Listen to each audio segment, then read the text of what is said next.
હું લાખાભાઈ મગનભાઈ જારિયા બોલું છું, મોરબી શહેરના માજી પ્રમુખ તરીકે.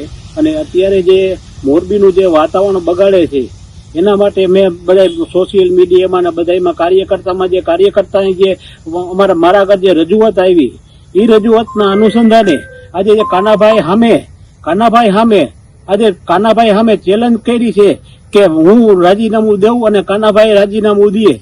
એ બે રાજીનામું દે અને કાનાભાઈએ કીધું કે જો ગોપાલ ઇટાલિયા કાનાભાઈને હરાવીને જીતી જાય તો 2 કરોડ રૂપિયા ઇનામ આપવાની જાહેરાત કરી છે. હું કાર્યકર્તા તરીકે હું જાહેરાત કરું છું, ગોપાલ ઇટાલિયાને હું ચેલેન્જ કરું છું. કાનાભાઈએ કરી કાર્યકર્તા તરીકે મોરબીના કાર્યકર્તા તરીકે ચેલેન્જ કરું છું. મોરબીમાં આવે ગોપાલ ઇટાલિયા, કાનાભાઈ રાજીનામું દે, ગોપાલભાઈ રાજીનામું દે અને રાજીનામું દઈ અને કાનાભાઈને હરાવી દઈએ તો 2 કરોડ રૂપિયા લાખાભાઈ મગનભાઈ જારિયા એને 2 કરોડ રૂપિયા ઇનામ આપવા તૈયાર છે. અને મારા કાર્યકર્તા બધાય ભેરા થયા અને બધાય કાર્યકર્તાએ મને કીધું કે આપણે મોરબીમાં આપણે કાર્યકર્તા તરીકે કોઈ પીછેહટ કરી હતી અને કરતા નથી. અને ગોપાલ ઇટાલિયાને અમે મારી ચેલેન્જ છે કે આવી જાય મેદાનમાં, મોરબીના મેદાનમાં, અને મોરબીના મેદાનના કાર્યકર્તાની તાકાત જોવે કે મોરબીનો કાર્યકર્તા ભારતીય જનતા પાર્ટીમાં ક્યારે પીછેહટ નથી કર્યું. અને મારી ચેલેન્જ છે 2 કરોડ રૂપિયા હું ઇનામ આપીશ કાનાભાઈને હરાવી દઈએ તો.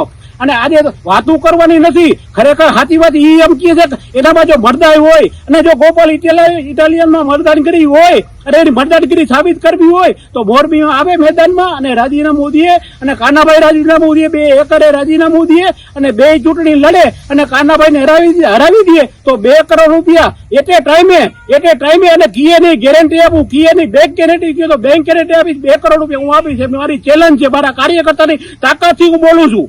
હું કોઈની તાકાતથી નથી. મારા કાર્યકર્તા કાયમ માટે ભારતીય જનતા પાર્ટી અમને મોરબી શહેર ઉપર વિશ્વાસ છે અને અમે કહી છીએ અમે જે કહી છીએ કરી બતાવી છીએ. અને આજે હું કહું છું અમે કરી બતાવવાના છે. મેં કોઈ શંકાને સ્થાન નથી. ભારત માતા કીધે વંદે માતરમ.